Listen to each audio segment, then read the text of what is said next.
First, let's see Mia's office. Here's Mia.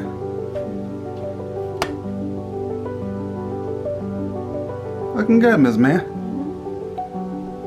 It's not purple, right? No more purple? It's definitely not It's purple. definitely not purple. Although the pink under your desk is turning purple in the camera.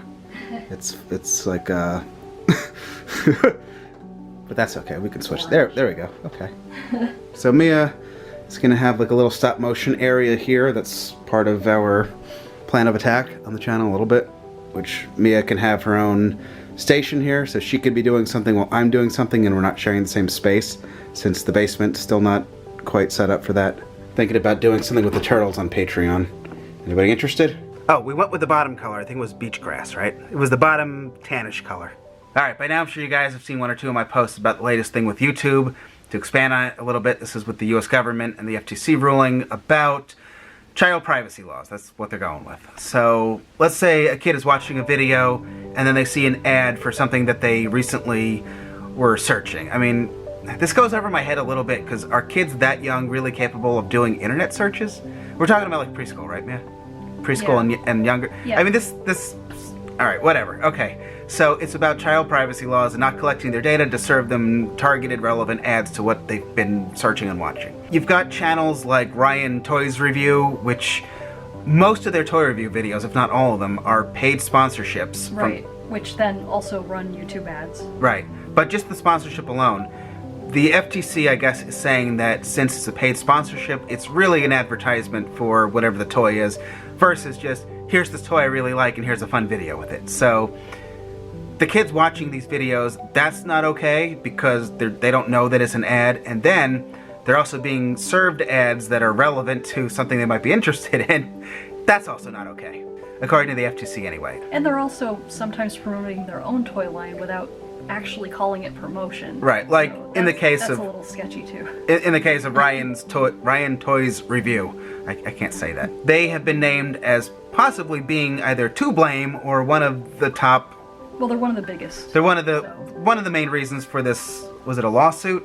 Yeah, it was a lawsuit, right? Now, do I actually hate the child? No. No, that's ridiculous. This is not aimed at the child himself, who also is not in charge. I'm not gonna... We've got a couple of trolls already on Instagram. I think they know better and they're just trying to be stupid. I'm saying that. I don't care. They're being stupid. Are parents exploiting kids today on YouTube for YouTube money? Yeah. Yeah, they are. A lot of channels are. Hang on, I gotta go change my battery. Alright, I'm back. So I'm sure a lot of you guys are thinking, well, Bruno, you don't make videos specifically for preschool kids, even though you do toy stuff, so you're probably fine. What does this have to do with you? Pretty much, if you want to be doing YouTube and not have problems with YouTube, you have to make family-friendly content. So we make sure that our content is family-friendly. It's always been. And unfortunately, with this ruling, they're now saying that just anything at all that can appeal to a kid. Toys, games, family vlogs. If you want to talk about your trip to Disney World, that might not be safe anymore. Well, what they're saying is they can't tell if a view is coming from a child or like a parent's device or something like that. So what they're saying is if they can't tell where the view is coming from, any video that could be for kids, they're just going to treat the view as though a kid is watching, even if it's not. So if they're not targeting ads for videos that kids watch, then that means that anybody watching our video isn't going to either get a targeted ad or, in the case of what Philip DeFranco was saying, they're just not going to get ads at all. What they're talking about is anybody that does anything at all, superheroes, anything at all, even if you're aiming at adult fans, which is what we thought we were doing. You know, we make videos about Power Rangers, and Power Rangers is a kid's brand. Right, so it doesn't matter to YouTube that we don't have preschoolers in mind when we make our videos. What matters is Power Rangers, toys, superheroes, these are all family-friendly. All not safe for YouTube. But on the other hand, if it's not family friendly, then not safe for YouTube. Not safe for advertisers. So. Which is then not safe for YouTube. So I don't know what's really safe at the moment. I mean, I'm not trying to get people all worked up just yet. We haven't seen... They basically said you have 4 months to... We're trying not to get ourselves worked up because we don't know exactly what this means. All right, maybe everything will be fine, but what they said in our little creator studio thing here is... They're going to turn off notifications, disable comments. That's really upsetting considering how we really do have like a community of people who comment. Yes, know? not just trolls. We actually have comments Yeah. that we would like to keep.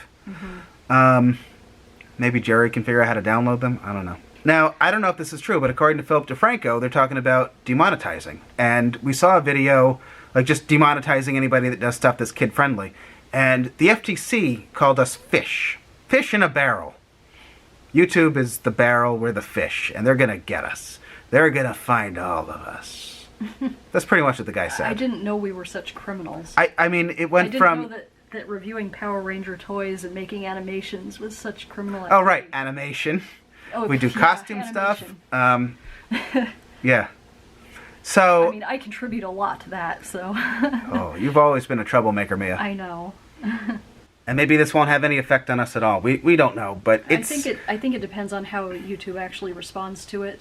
Like right now, when you upload a video and you try to monetize it, you have to answer a series of questions about, like, is there swearing, is there anything controversial, that sort There's of thing. a whole long list of stuff now And, that we have to... Like, we're perfectly good on all that stuff, but what I foresee is having a questionnaire like that with, does your video have toys or superheroes or animation or, you know, and it's like depending on how detailed those questions are, if you say yes. It's like the honor system, but you can't change your answers later, and I guess if they catch you lying... Well, but later they're going to start using their machine learning. A lot of people have given us ideas on Facebook, which are appreciated. They sound like good ideas. They're just not... They don't really apply here. Either we're going to be okay with the videos we're posting, or we're going to have a problem. There are the suggestions about switching platforms. I don't think any platform is really safe from this. Right, because this is a law now. Without getting too into some of the troll comments we already got on Instagram, which we knew were coming. They're always coming. Well, as soon as anybody think they smell blood, they come out and they just get so nasty. But that's what happens because some people suck. But anyway, so I had mentioned that like 2018, that Ryan Toys review channel, they generated like over $22 million, I think. And I think that's just the ad rev, not counting that he's got his own show and his toy line and blah, blah, blah, blah. Would I love an extra $22 million? Sure. Wouldn't we all? That'd be nice, times 5 years and all the other stuff. Yeah, that would be great. That would be nice times 1 year. Yeah, Or maybe like a month. Yeah, 1 year, that would be fantastic, yeah. But the main issue I have here is the channel that may have caused this, whatever catastrophe awaits us. At least in part. I mean, there are like zillions of those channels. Right. These are channels that were aggressively targeting preschool kids. All right, I'm trying to keep this short, but the problem is those channels, they're going to be just fine. 1 year of $22 million, you're fine. Maybe they ruined it for everybody else, but they're going to be okay. People like us, we don't know what's going to happen in 4 months from now. We still have our roof to fix and our basement to fix and all that fun stuff. So, yeah, a little bitter. And the channel itself costs a lot of money to run. Every waking hour we are thinking about and working on this channel, and it costs an absolute fortune to run. So, yeah, that does affect us in a really big way, and it's not just us. It's a lot of people. So, yeah, a little bitter, I will say. I don't hate the child, but the people that couldn't really play by the rules that have so much ruined it for other people that are trying to make honest videos. And I mean, you know, like family vloggers have already been impacted by a lot of other stuff too. Right. And, you know, like a lot of channels have already lost their comment section. You have a lot of large YouTubers kind of ruining it for the little guys. You mean like that time that Logan Paul went for a walk in the woods? Yeah, and it resulted in several apocalypse events. Or the family vloggers that maybe wasn't being so great to his kids? Yeah. Yeah, there are a lot of people that get real big, and then they feel like they have to keep doing crazy things, or they're just crazy people to begin with. And eventually they do something that's just so outrageous that everybody gets outraged, and eventually it goes to the top of whoever needs to deal with things, and like, oh, this is no good, well now we have to punish everybody because we don't want this to happen again. And also, I think I mentioned earlier that there was a study, not that we needed one, saying that kids in videos generate more views than not. I mean, I think that's already pretty clear, but I'll respond to one troll. No, an 8-year-old is not making better videos than me. I'm not 8 years old. I think that's easy enough for most people to understand. You just act like it. That's right. Hey. That's it, Maya. This video's over. Oh, actually, I think this is the end, but RetroCon Saturday, Maya? I believe so. I think we're trying to go on Saturday. Gotta go to RetroCon. I gotta go to RetroCon. As irresponsible as that may be. We've missed so many good cons this year, though. So I think we'll try to go to RetroCon at least. There are more things I want to talk about that are sort of related, but maybe a different video. I'm going to end here, but we are certainly going to keep trying to keep the channel going. And for everybody that's not being a troll, and who has been supportive. And especially a big thanks to our patrons. Yes. So we will, I mean, Patreon could be what sort of saves this, maybe, if we have to move more to Patreon in 4 months from now. I don't know what's happening, so we're not really putting too much out there just yet, but this is a real ruling. This is going to go into effect. We just don't know how hard we're going to get hit by it yet. But thank you guys who are being supportive. To the trolls, well, it's not advertiser friendly, so we won't say it here. It's always an easy response because it's never very intelligent what they're saying. And here's another one. Okay. Alright, I'm going to end here. You can come stalk us at RetroCon.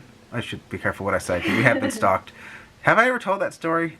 Maybe another time. Maybe I can. I don't think he still watches us. Can I tell the story? Another time. Another time, but can I tell it? Yeah. Okay. Maybe I'll tell you guys about the time. Alright, I'm going to end here. Thank you guys for watching. Good night.